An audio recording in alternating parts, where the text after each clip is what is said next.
Hello everyone, আশা করছি সকলে ভালো আছো। সকলকে আমার ইউটিউব চ্যানেল নলেজ ব্যাংক টুকেতে স্বাগত। আজকে আমি তোমাদের ক্লাস 11 সেমিস্টার 1-এর যে অ্যালজেব্রা অর্থাৎ বীজগণিতের যে সিলেবাস আছে তার মধ্যে একটা হচ্ছে, সেটা হচ্ছে জটিল রাশি। সেখান থেকে আমরা আগের ক্লাসে আমরা ফার্স্ট ক্লাস করেছি, সেখান থেকে আমরা যতগুলো ইম্পর্টেন্ট থিওরি ছিল সে সমস্ত ইম্পর্টেন্ট থিওরিগুলো আমরা পড়ে নিয়েছি। তোমাদের বলবো সেই ক্লাসটা যদি তোমরা করে না থাকো তাহলে সেই ক্লাসটা দেখে নাও, কারণ সেই ক্লাসটা না দেখলে তোমরা এই অঙ্কগুলো সহজে বুঝতে পারবে না। ঠিক আছে, তো তোমাদের বলবো যে আগের ক্লাসটা দেখে তারপরে এই ক্লাসটা দেখবে, তাহলে তোমাদের খুব সুবিধা হবে। ঠিক আছে, এবং তার সঙ্গে বলবো যদি তোমরা চ্যানেল নতুন থাকো তাহলে চ্যানেলটিকে সাবস্ক্রাইব করে নিও এবং তার সাথে সাথে পাশে থাকা বেল আইকন ক্লিক করে নিও, যেন পরের ভিডিও দিলে তোমরা সেই ভিডিওটার নোটিফিকেশন সঙ্গে সঙ্গে পেয়ে যাও। এবং ভালো লাগলে অবশ্যই বন্ধুদের সঙ্গে শেয়ার করবে এবং কমেন্ট করে জানাবে। তাহলে শুরু করা যাক। আগের ক্লাসে আমরা কিন্তু যতগুলো থিওরি ছিল, যে সমস্ত তোমাদের সেমিস্টার 1-এর জন্য এই চ্যাপ্টার থেকে যত সমস্ত থিওরি ছিল সে সমস্ত থিওরি আমি কিন্তু ভালো করে বুঝিয়ে দিয়েছি। তোমরা আগের ক্লাসে গিয়ে সেইটা তোমরা দেখে নিতে পারো। ওকে, আজকে আমরা শুরু করব এমসিকিউ টাইপের কোশ্চিন নিয়ে আলোচনা করব। এই জটিল সংখ্যা থেকে আমরা যে সমস্ত ইম্পর্টেন্ট এমসিকিউ কোশ্চিন আছে সে সমস্ত কোশ্চিন নিয়ে আমরা আজকের এই ভিডিওয়ে আলোচনা করব। তাহলে প্রথম যে কোশ্চিন, আমরা আগের ক্লাসে কিন্তু 1 নম্বর এবং 2 নম্বর দুটো অঙ্ক করেছি। আজকে আমরা 3 নম্বর অঙ্ক থেকে শুরু করছি। 3 নম্বর যে অঙ্কটা আছে যে i = √-1, i = √-1 হলে নিচের কোনটি 1 + i + i² + i³ + i⁴ এর মান কোনটা হবে? এই নিচেগুলো এটার মানটা এই যে সংখ্যাটা দেওয়া আছে এটার মান কি হবে? এরকম টাইপের অনেক অঙ্ক আছে, সেগুলো আমরা আরও আগে করব। তো একটা দুটো ভালো করে বুঝে নিলে তোমরা এই টাইপের অঙ্ক দিলে তোমরা সহজেই পেরে যাবে। ফার্স্ট আমাকে জানতে হবে, এখানে বলে দেওয়া আছে অ্যাকচুয়ালি i = √-1, বা তোমরা লিখতে পারো যে i², আমি লিখেছি এখানে অবশ্য যে i² = -1, i = √-1 বা i² লিখতে পারবো -1। ঠিক আছে, এবার অঙ্কটা আমরা টুকি। অঙ্কটা কী দেওয়া আছে যে 1 + i + i² + i³ + i⁴। এবার আমরা সাজাচ্ছি, দেখো 1 + i রেখে দিলাম, আর দেখো এই i² জায়গায় আমরা কী জানি, i² কী জানি বলো তো, i² -1, তাই i² জায়গায় আমরা কী বসেছি, -1 বসালাম, প্লাস i³ এর মান কী হবে, i³ এর মান হবে এখানে দেখো যে i³ আমরা সাজালে কী পাবো, i³ সাজালে যে i² ইন্টু কি i, আর এই i² জায়গায় কী বলো তো, -1 ইন্টু কী থাকবে, i থাকবে। এই টার্মটাকে আমরা সাজিয়ে লিখেছি যে -1, i² জন্য -1 আর iটা থেকে গেল। আশা করছি বুঝতে পেরেছো যে i³ হচ্ছে i² ইন্টু i, তাহলে i² হচ্ছে -1, iটা থাকলো, তার মানে কি -1 ইন্টু i। একই রকমভাবে i⁴কে আমরা কী লিখতে পারি, i⁴কে লিখতে পারবো যে এখানে লিখছি আমি যে i⁴কে লিখতে পারবো যে i² ইন্টু i², তার মানে -1 ইন্টু -1, তাহলে কী পাবো, +1। এই টার্মটা এখানে লিখেছি যে -1 ইন্টু -1। এবার আমরা ভাঙি যে 1 + i প্লাস মাইনাসে -1 প্লাস মাইনাসে -i, কারণ 1-এর সঙ্গে i গুণ করলে কি i পাবো, আর মাইনাস মাইনাসে +1। এবার দেখো এখানে দেখো যে +1, এই যে এই +i -i কেটে যাচ্ছে, -1 +1 কেটে যাচ্ছে, তাহলে পড়ে থাকছে শুধুমাত্র কি +1। তাহলে আমাদের অ্যান্সার হয়ে যাবে কি বলতো, অপশান বি 1।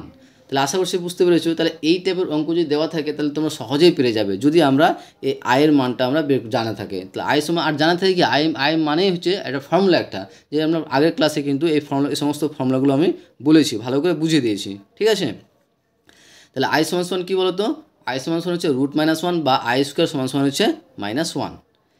তারপরে নেক্সট কোশ্চিনে আসি। নেক্সট কোশ্চিন কী আছে যে যদি z = 3 + 4i হয় তবে মড z এর মান কত, অর্থাৎ মডুলাস z এর মান কত। আর আমরা ফর্মুলা পড়েছিলাম যে যদি একটা জটিল রাশি, যদি একটা জটিল সংখ্যা যদি x + iy হয় তাহলে এর মডুলাস কী হয় জানো, এর মডুলাসের ফর্মুলা যেটা হয় সেটা হচ্ছে x² + y², মানে √x² + y², এটা হচ্ছে মডুলাস। ঠিক আছে, তো এই টার্মটা দেখো, এই যে আমার জটিল রাশি দেওয়া আছে জেড, এই জেডটা দেওয়া আছে 3 + 4y, তাহলে দেখো তো এইটার সেম না, জাস্ট এখানে x আছে আর এখানে y আছে, এখানে 3 আছে এখানে 4i, তার মানে কি এই জায়গাটা x এর জায়গায় কত আছে 3 আর y এর জায়গায় কী আছে 4, তাহলে মডুলাস জেড কী পাবো, তাহলে মডুলাস জেডের ফর্মুলা আমরা কী জানি, √x² + y², তাই এখানে √x এর মান কী বললাম এখানে 3 আর y এর মান কত 4, তাহলে স্কোয়ার 3² + 4a², তাহলে √3² করলে আমরা কী পাবো 3 × 3 মানে 3 × 9, আর 4 স্কোয়ার করলে কী পাবো, 4 × 4 মানে 16, আর এই দুটো যোগ করলে কী পাচ্ছি 25, তাহলে কী পেলাম √25। আর এই √25-এর বর্গমূল করলে কী করতে পাবো আমরা 5 পাবো। ওকে, তাহলে আশা করছি বুঝতে পারলে। তাহলে আমরা কি বললাম যে একটা জটিল রাশির মডুলাস, একটা জটিল রাশির মডুলাসের ফর্মুলা কি জানি, যদি একটা জটিল রাশি, একটা জটিল সংখ্যা যদি x + iy হয়, iy হয়, তাহলে এর মডুলাস কী হবে √x² + y²। আশা করছি বুঝতে পেরেছো। তারপরে আমরা 5 নম্বর কোশ্চেনে দেখো কী আছে। 5 নম্বর কোশ্চেনে দেওয়া আছে যদি z1 = 1 + i, যদি z1 = 1 + i এবং z2 = 1 - i হয়, তবে z1 z2 সমান কত। z1 z2 অর্থাৎ যে দুটো জটিল রাশির গুণফল কত। z1 z2 মানে হচ্ছে দুটো জটিল রাশির গুণফল। এখানে ফার্স্ট যে জটিল রাশি দেওয়া আছে সেটা হচ্ছে 1 + i, আর সেখানে দেওয়া আছে 1 - i। এই দুটো কী করতে বলেছে, গুণফল বের করতে বলেছে। তাহলে z1 z2 সমান কী বলো তো, z1 z2 সমান হচ্ছে 1 + i × 1 - y। এবার আমরা গুণ করো, সিম্পল জিনিস। বা একটা ফর্মুলা এখানে দেখো তো, a² - b², a² - b² ফলে আমরা কী জানি, a + b × a - b। এই ফর্মুলাটা আমরা জানি। তাহলে তোমরা দেখো এই ফর্মুলাটা আমরা যাই, দেখো 1 + i × 1 - y। তাহলে এই a² - b² জায়গায় যদি আমরা a + b × a - b লিখতে পারি, তাহলে a + b × a - ab a + b × a - b এর মান কী লিখতে পারবো, a² - b²। তাহলে এখানে দেখো তো আমার এই টার্মটা দেওয়া আছে a + b × a - b আকারে দেওয়া আছে। তাহলে a + b × a - b আকারের ফর্মুলা কী বললাম, a² - b²। তাহলে এখানেও কী লিখতে পারবো, a এর জায়গায় কত আছে 1 আর b এর জায়গায় আছে i, তাহলে লিখতে পারবো 1² - i²। আশা করছি বুঝতে পারলে। তারপরে দেখো, তাহলে কী পেলাম i² - 1² - i²। 1² মানে 1 মাইনাস i² মান কত, i² মানে আমরা কি জানি, i² = -1, আর এখানে অলরেডি মাইনাস আছে, তাহলে মাইনাস মাইনাসে কী হয়ে যাবে +1 হয়ে যাবে। তাহলে 1 আর 1 যোগ করলে কী পাবো 2। তাহলে আমাদের অপশান কী হয়ে যাবে, অপশান সি অ্যান্সার হয়ে যাবে 2। তারপরে 6 নম্বর কোশ্চেন দেখো। 6 নম্বর কোশ্চেনে কী বলা আছে যে x = ω, y = ω² হলে x³ + y³ - 3xy এর মান কী হবে। যে x = ω, y = ω² হলে x³ + y³ - 3xy এর মান কী হবে। তো প্রথমে আমাদের কী দেওয়া আছে, x = ω, y = ω² দেওয়া আছে। আমরা অঙ্কটা টুকছি, কী আছে, কী দেওয়া আছে, কার মান বের করতে বলেছে, যে x³ + y³ - 3xy। তাহলে এখানে দেখো x এর মান কী বলো তো ওমেগা, তাহলে কী পাবো, x এর জায়গায় ওমেগা বসলাম, ω³ প্লাস y এর জায়গায় কী দেওয়া আছে ω², তাহলে y = ω², তার কিউব আছে, কিউব থাকলো -3 × x এর মান ω, y এর মান ω²। মান বসালাম, তাহলে ω³ প্লাস ω² কী পাবো 6, কারণ আমরা ফর্মুলা জানি যে a⁴m⁴n মানে হচ্ছে a⁴mn, পাওয়ার দুটোর কী করতে হয়, গুণ করতে হয়। তাহলে সেটাই করেছি যে ω² তার কিউব মানে কি ω⁴ -3 × ω মানে ω³ ওকে। তাহলে ফর্মুলা, এটাও ফর্মুলা আছে যে a⁴m × a⁴n মানে a⁴m+n। যদি আমাদের বেসটা যদি সেম থাকে তাহলে পাওয়ার দুটো কী হয়ে যাবে, যোগফল আকারে বসবে। তাহলে এখানে কত হবে 3 × ω³।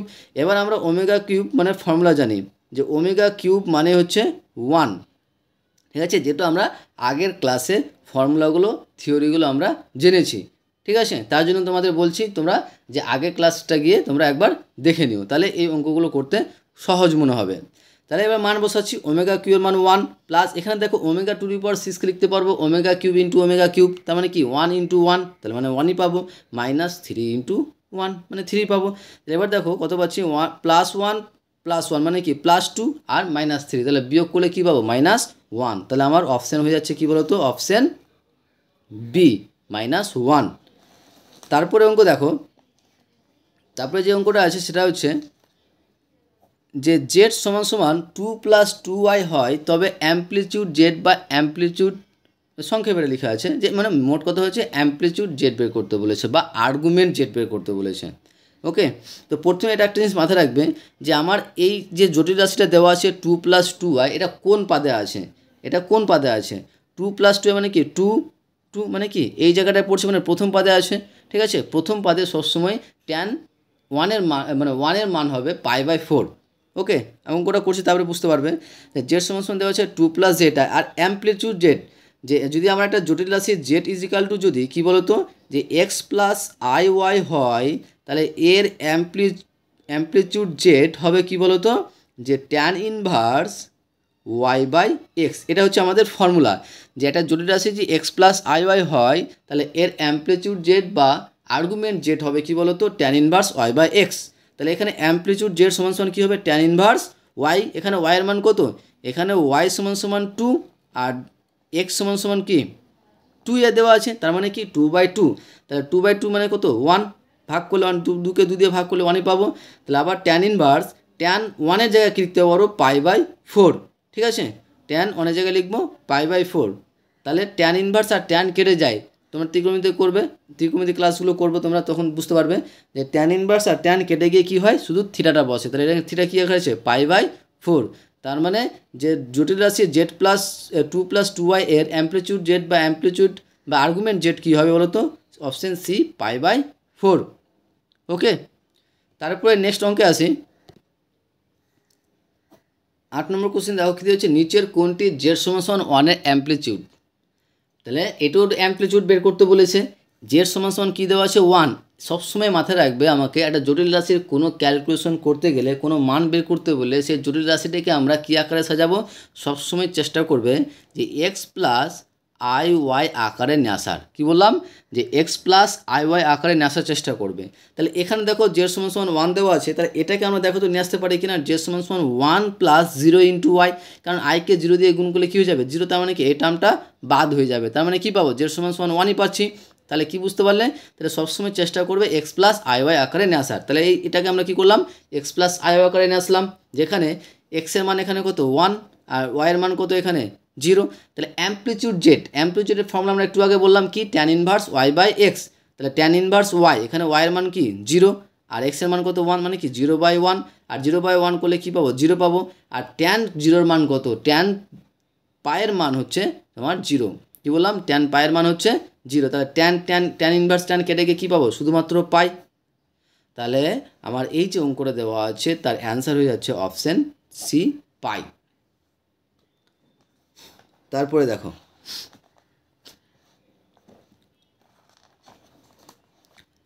9 নম্বর কোশ্চেন, একটা জটিল রাশি দেওয়া আছে বা জটিল সংখ্যা দেওয়া আছে, তার কী বের করতে বলেছে অ্যাম্পলিটিউড বা আর্গুমেন্ট কত, মানে একই রকম কোশ্চেন অ্যাম্পলিটিউড আর আর্গুমেন্ট বের করতে বলেছে। তো প্রথমে আমরা কী করব, যে অঙ্কটা দেওয়া আছে সেটাকে জেড সমান সমান ধরলাম, যেখানে জেড হচ্ছে কী বলতো একটা জটিল রাশির চিহ্ন বা সংকেত তুমি বলতে পারো। হ্যাঁ, তাহলে চিহ্নটা আমরা প্রতীক দিয়ে প্রকাশ করলাম যে জেড সমান সমান -i/1 + i। এবার কি বললাম যে কোনো জটিল রাশিকে আমরা সবসময় চেষ্টা করবো কী বলতো যে এক্স প্লাস আই ওয়াই আকারে নিয়ে আসার। কী বললাম যে কোনো জটিল রাশিকে আমরা সবসময় চেষ্টা করবো এক্স প্লাস আই ওয়াই আকারে নিয়ে আসার। তাহলে এখানে দেখো জেড সমান সমান -i/1 + i, জেড সমান সমান এটা দেওয়া আছে। তাহলে এটাকে এই ধরনের অঙ্ককে যদি উপরে নিচে যদি দুটো তোমার কী বলো আই থাকে, যদি উপরেও আই নিচেও আই থাকে, তাহলে সবথেকে যেটা রুলস যেটা তোমার সহজ হবে সেটা হচ্ছে তুমি করণীয় নিঃসরণ করে নাও। ঠিক আছে, মানে নিচের টার্মটাকে মাইনাস প্লাস থাকলে প্লাস, মাইনাস থাকলে মানে প্লাস থাকলে মাইনাস, মাইনাস থাকলে প্লাস দিয়ে উপর নিচে গুণ করে দাও, তাহলে খুব সহজেই এটা তুমি ওই জটিল রাশির অর্থাৎ এক্স প্লাস আই আকারে পেয়ে যাবে।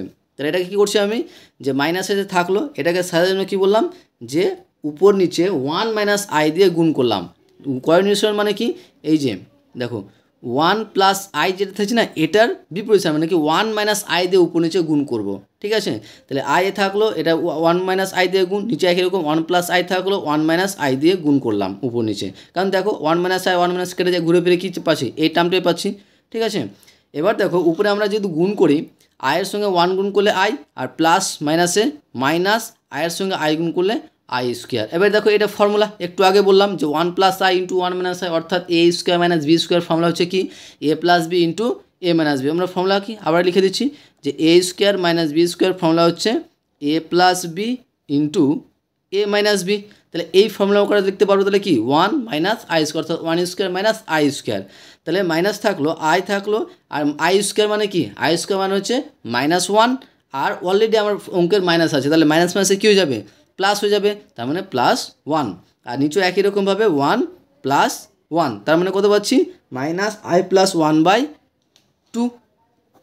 এটা পেলাম। এবার এটাকে আমরা যদি সেপারেট করে নিই তাহলে সেপারেট করলে কী পাবো, সেপারেট করে দেখো যে -i/2 -1/2, এটাকে আমি জাস্ট ঘুরিয়ে লিখেছি, কারণ এই যে x প্লাস আই করার চেষ্টা করেছি, এইটার মতো নেওয়ার চেষ্টা করেছি, প্রথমে x বলে তারপরে i বলা রেখেছি। ঠিক আছে, এবার এখান থেকে আমাকে বের করতে হবে কী বলো তো, এখান থেকে এই যে দুটি রেসে পেয়ে গেলাম কার মতো, x প্লাস আই আকারে পেয়ে গেলাম, আর এখান থেকে আমাকে বের করতে হবে অ্যাম্প্লিটিউড বা আর্গুমেন্ট বের করতে হবে। তাহলে অ্যাম্প্লিটিউড বা আর্গুমেন্টের ফর্মুলা আমরা কি জানি, যে tan ইনভার্স y/x, আর এখানে y এর মান কত, এখানে y এর মান হচ্ছে -12, আর এখানে x এর মান কত, -12, দুটোই -12। তাহলে অ্যাম্প্লিটিউড জেড সমান কী পাবো, tan ইনভার্স -12/-12, তাহলে সমান কী পাচ্ছি, tan ইনভার্স tan 1, তাহলে tan ইনভার্স tan 3π/4। এবার তুমি বলতে পারো যে এখানে আমরা যে 1 এর মান, tan 1 এর মান তো π/4, π/4, তো আমরা এখানে 3π/4 কেন দিলাম, তার জন্য একটা কী বলো তো ফর্মুলা আছে, সেই ফর্মুলা আমি একটু পরে বলছি। তাহলে এখানে আমরা 1 কেন, এখানে এই π/4 পরিবর্তে 3π/4 কেন বসালাম সেটা আমি তোমাকে বলছি। তাহলে এটা অ্যান্সার হয়ে যাবে 3π/4। ঠিক আছে, যদি আমরা আচ্ছা বলছি 3π/4, যদি প্রথম পাদে থাকে তাহলে সবসময় π/4 বসাবে 1 এর মান, আর যদি প্রথম পাদে না থেকে যদি সেটা আমার কোথায় থাকে বলো তো, তৃতীয় পাদে থাকে, তাহলে সেটা হয়ে যাবে 3π/4। তাহলে ওই জিনিসটা বোঝানোর চেষ্টা করি। তাহলে এখানে আমার অপশান হয়ে যাবে কী বলো তো, এই অপশানটা লিখিনি, এখানে অপশানগুলো দিইনি, তাহলে আমার অ্যান্সার হয়ে যাবে কী বলো তো, 3π/4। এই জিনিসটা একটু তোমরা মাথায় রাখবে, খেয়াল রাখবে। ঠিক আছে, যদি আমরা কী কারণটা আমি এখনই বলছি তোমাদের। এই নোটটা দেখো, এই নোটটা ভালো করে মনে রাখবে যে এখানে থিটা অর্থাৎ আর্গুমেন্ট জেড সমান tan ইনভার্স 1, তোমার কি tan ইনভার্স tan π/4 হওয়া উচিত, tan ইনভার্স tan কী বলো তো π/4 হওয়া উচিত, সমান কি π/4 করা যাবে না, কারণ π/4 করা যাবে না, কারণ সেক্ষেত্রে জটিল তলে -1 বিন্দুতে প্রথম পাদে অবস্থিত হবে। যদি আমরা π/4 বসাই তার মানে এটা এই -1 বিন্দুতে কি প্রথম পাদে অবস্থিত হবে, কিন্তু তা সম্ভব নয়, কারণ -1 বিন্দুটি কী বলো তো তৃতীয় পাদে অবস্থিত। ঠিক আছে, যদি তোমার দুটি প্লাস থাকতো, +2+2 থাকতো, বা +1+1 থাকতো, বা অর্থাৎ ইমাজিনারি পার্ট এবং বাস্তব অংশ এবং কাল্পনিক অংশটা যদি দুটো পজিটিভ হতো, তাহলে এখানে আমরা π/4 লিখতাম। কিন্তু যেহেতু এটা কি বলো তো π/4 মানে কি, π/4 কতটুকুটা, এইটুকুটা এখানে পড়ছে, এই জায়গাটায় পড়ছে ধরো, কিন্তু আমার কি এখানে কি, যেটা কোন পাদে পড়ছে দেখো, দুটোই মাইনাস মানে কি তৃতীয় পাদে, তার মানে আমার এখানে আর তৃতীয়, আর যদি একটা জিনিস মাথায় রাখবে যে এই যা বিন্দুটা যদি -1 মানে মাইনাস থাকে, অর্থাৎ তৃতীয় বিন্দুতে থাকে, তাহলে থিটার মানটা -π থেকে বড় এবং -π/2 থেকে ছোট হবে। ঠিক আছে, তার জন্য এখানে আমরা কি লিখব, 3π/4 লিখব। আশা করছি মোটামুটি বুঝতে পেরেছো, না বুঝতে পারলে আমি আরও এইটা নিয়ে আমি আবার নেক্সট ক্লাসে আলোচনা করব। ঠিক আছে, এবার 10 নম্বর অঙ্কটা দেখো। 10 থেকে কিছুটা অঙ্ক আমি একই টাইপের অঙ্ক নিয়ে এরপরে যখন ভিডিও করব তোমরা দেখতে পাবে যে মিনিমাম 10টা অঙ্ক একই টাইপের অঙ্ক পাবে, তাহলে তোমাদের কী বলো তো সহজে বুঝতে সুবিধা হবে। ঠিক আছে, এবং প্রথমে আমরা যে সরলতম মান অর্থাৎ আই নিয়ে, যে আমরা আই সমান জানি, আই স্কোয়ার সমান -1 বা আই সমান √1 সেই আইটাকে নিয়ে কিছু অঙ্ক করা যায়, সরল করা যায়, সেই সরলগুলো আমি আজকে কিছুটা করব এবং নেক্সট ডে কিছুটা করব। ঠিক আছে, তো তোমাদের বলবো এই অঙ্কগুলো করার আগে, ক্লাসগুলো করার আগে তোমাদের বলবো চ্যানেলে নতুন থাকলে অবশ্যই চ্যানেলটিকে সাবস্ক্রাইব করে নিও এবং তার সাথে সাথে পাশে থাকা বেল আইকন ক্লিক করে নিও, যেন পরের ভিডিও দিলে তোমরা সেই ভিডিওটার নোটিফিকেশন সঙ্গে সঙ্গে পেয়ে যাও। ওকে, এবং তোমরা যদি আমাকে সাপোর্ট করো তাহলে আমি ভিডিও করতে খুব উৎসাহিত হব এবং তার সঙ্গে আরও ভালো তোমাদের জন্য ভালো নোট, ভালোভাবে ভিডিও তৈরি করতে পারবো। ঠিক আছে, তো তোমাদের বলবো যদি ভালো লাগে অবশ্যই বন্ধুদের সঙ্গে শেয়ার করবে এবং কমেন্ট করে জানাবে। তারপরে 10 নম্বর কোশ্চেনে দেখো, এই টাইপের অঙ্কগুলো কিন্তু ইম্পর্টেন্ট অঙ্ক, ভালো অঙ্ক। ঠিক আছে, যে এই টাইপের অঙ্কগুলো আসে দেবে, তুমি দেখবে পাবে আশা করছি। যে কী দেওয়া আছে, যে i⁻৯৯৮ এর মান কত দেওয়া আছে, তোমরা অঙ্কটা দেখে চমকে যাবে, বাপরে i⁻৯৯৮ এর মান কীভাবে বের করো, তুমি দেখবে যে খুব সোজা, খুবই ইজি। এই আই দিয়ে যদি তোমার সলভ পেয়ে যাও তাহলে তুমি ভেবে নাও যে আমি লাকি, কারণ এই টাইপের অঙ্কগুলো খুব সহজে তোমরা পেরে যাবে যদি একটু মাথায় লাগাও। ঠিক আছে, খুব সহজ, কোনো একদম মানে হার্ড নেই।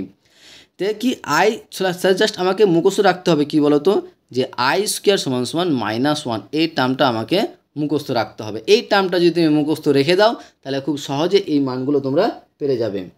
তাহলে কী দেওয়া আছে যে i square i to the power 998 এর মান কত হবে। তো এটাকে আমরা লিখতে পারো, দেখো তো আই স্কোয়ার টু দি পাওয়ার 499। কারণ দেখো আমরা একটু আগে বললাম, আগের অঙ্ক একটা করতে গিয়ে বললাম যে ফর্মুলা কি a to the power m to the power n, মানে হচ্ছে কি বলো তো যে a to the power m n মানে পাওয়ার দুটার গুণফল, এই দুটার গুণফল। তাহলে দেখো এখানে যদি আমরা 2 নিই, আই স্কোয়ার নিই, তাহলে আর 4 two the power 9 two the পাওয়ার 98কে যদি আমরা 2 দিয়ে ভাগ করি তাহলে পাবো কত 499। তাহলে আই স্কোয়ারের সঙ্গে এই টার্মটা গুণ করলে আমরা পাবো 999। এবার দেখো বুঝতে পারলে, এটা আশা করছি বুঝতে পারলে যে আমরা আই টু দি পাওয়ার 998-এর পরিবর্তে লিখলাম আই স্কোয়ার টু দি পাওয়ার 499। এবার দেখো আই স্কোয়ার সমান সমান কী জানি, আই স্কোয়ার সমান সমান আমরা জানি -1। তাহলে আমরা কি জানি -1 এটা পেয়ে গেলাম, তার মাথায় 499 আছে থাকলো। এবার আমরা জানি কি যে 1-এর মাথায় যাই থাক, 1-এর মাথায় যত কিছু থাক সবসময় ওটার মান কী হয়ে যাবে 1 হয়ে যাবে। এবার তার সঙ্গে এখানে একটু মাথায় রাখতে হবে যে আমার পাওয়ারের যে মানটা দেওয়া আছে -1 আছে, যেহেতু এখানে মাথায় রাখতে হবে যে যেহেতু আমার পাওয়ারটা দেখতে হবে, পাওয়ারের সংখ্যাটা আমার জোড় সংখ্যা আছে না বিজোড় সংখ্যা আছে সেটা লক্ষ্য রাখতে হবে। যেহেতু পাওয়ারের মানটা বিজোড়, তার জন্য আবার এই মানটা সবসময় মাইনাসেই থাকবে। যদি জোড় সংখ্যা থাকতো তাহলে এই মাইনাসটা কী হয়ে যেত +1 হয়ে যেত। ঠিক আছে, যেহেতু আমার পাওয়ারটা কী আছে একটা বিজোড় সংখ্যা আছে তার জন্য এর মানটা কী হয়ে যাবে -1 হয়ে যাবে। তাহলে আই টু দি পাওয়ার 998-এর মান আমরা কী পেলাম -1। তাহলে আমাদের অপশান কী হয়ে যাবে, অপশান বি -1। তারপরে 11 নম্বর কোশ্চিন দেখো, ইম্পর্টেন্ট অঙ্ক, ভালো কোশ্চিন। তুমি সব বইয়ে তুমি দেখবে, সব বইয়ে মোটামুটি এই অঙ্কটা বা এই টাইপের অঙ্ক তুমি পাবেই। তাহলে অঙ্কটা কী দেওয়া আছে যে যদি আই সমান সমান √-1, যদি কি এটা দেওয়া আছে, দেওয়া না থাকলেও আমরা কী করতাম আই সমান সমান √-1 ধরে নিতাম, বা আই স্কোয়ার সমান সমান -1 তোমার কী বলো তো ধরে নিতাম। তাহলে যদি আই সমান সমান √-1 হয় তবে 1 + i square + i cube -i to the power 6 + i to the power 8-এর মান কত হবে। অর্থাৎ নিচের এই যে মানগুলো দেওয়া আছে এগুলোর মধ্যে কোন টার্মটা হবে সেটা বার করতে বলেছে। প্রথমে আমাদের লিখি যে আই মানে হচ্ছে √-1, তার মানে আই স্কোয়ার সমান সমান লিখতে পারবো -1। ঠিক আছে, এবার অঙ্কটা বসাচ্ছি যে অঙ্কটা কী দেওয়া আছে 1 + i square + i cube -i to the power 6 + i to the power 8। এবার এটাকে আমরা স্কোয়ার আকারে সাজানোর চেষ্টা করছি।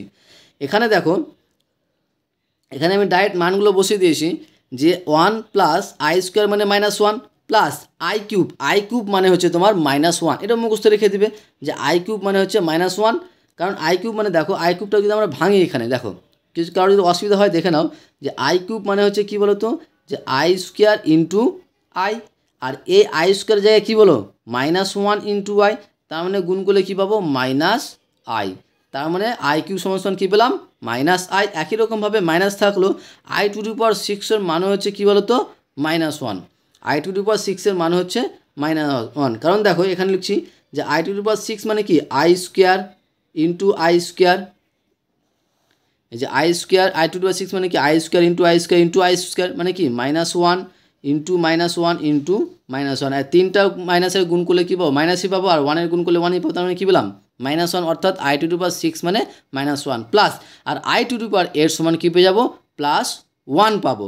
ওকে, এবার দেখো আমরা যদি সাজাই 1 + -এ -1 + -এ -i -এ +1 ++এ +1। এবার দেখো এখানে -1 +1 কেটে যাচ্ছে, আর 1 + 1 হচ্ছে 2, আর -i বসে গেল। তাহলে আমার এই অঙ্কটার অপশান কী হয়ে যাচ্ছে, অপশান ডি 2 - i। আশা করছি তোমাদের এই অঙ্কগুলো বুঝতে পেরেছো। আমি আজকের ভিডিওতে এটুকুই করছি। নেক্সট ভিডিওতে আমরা আবার অসংখ্য ইম্পর্টেন্ট জটিল সংখ্যা থেকে যে সমস্ত ইম্পর্টেন্ট কোশ্চিন আছে এমসিকিউ, সমস্ত কোশ্চিন নিয়ে আমরা নেক্সট ভিডিও আলোচনা করব। ঠিক আছে, তাহলে জটিল রাশি থেকে আর মোটামুটি 2টো ভিডিও করব। তাহলে এই 2টো ভিডিও টোটাল 4টা ভিডিও। যদি আমরা টোটাল 4টা ভিডিও করি তাহলে এই 4টা ভিডিওতে তোমরা এই জটিল সংখ্যা থেকে যে সমস্ত অঙ্ক, যাই অঙ্ক দেখো না কেন তোমরা সহজেই পেরে যাবে। ঠিক আছে, তাহলে এখান থেকে আমি ভিডিও ক্লোজ করছি। আর তোমাদের অবশ্যই বলবো চ্যানেল নতুন থাকলে অবশ্যই চ্যানেলটিকে সাবস্ক্রাইব করো এবং তার সাথে সাথে পাশে থাকা বেল আইকনটি ক্লিক করে নিও, যেন নেক্সট ভিডিও দিলে তোমরা সেই ভিডিওটার নোটিফিকেশন সঙ্গে সঙ্গে পেয়ে যাও। এবং ভালো লাগলে অবশ্যই বন্ধুদের সঙ্গে শেয়ার করবে এবং কমেন্ট করে জানাবে। এবং তোমাদের বলবো অবশ্যই আগের ভিডিও অর্থাৎ ফার্স্ট যে ক্লাসটা করেছি তোমরা সেই ক্লাসটা দেখে নিও, কারণ সেখানে আমি অনেক থিওরি ইম্পর্টেন্ট থিওরি, মানে যেগুলো অঙ্ক করতে গিয়ে তোমাদের অনেক কাজে লাগবে, সেগুলো আমরা সেই ভিডিওয়ে আলোচনা করেছি। ওকে, থ্যাংক ইউ ভিডিওটা দেখার জন্য।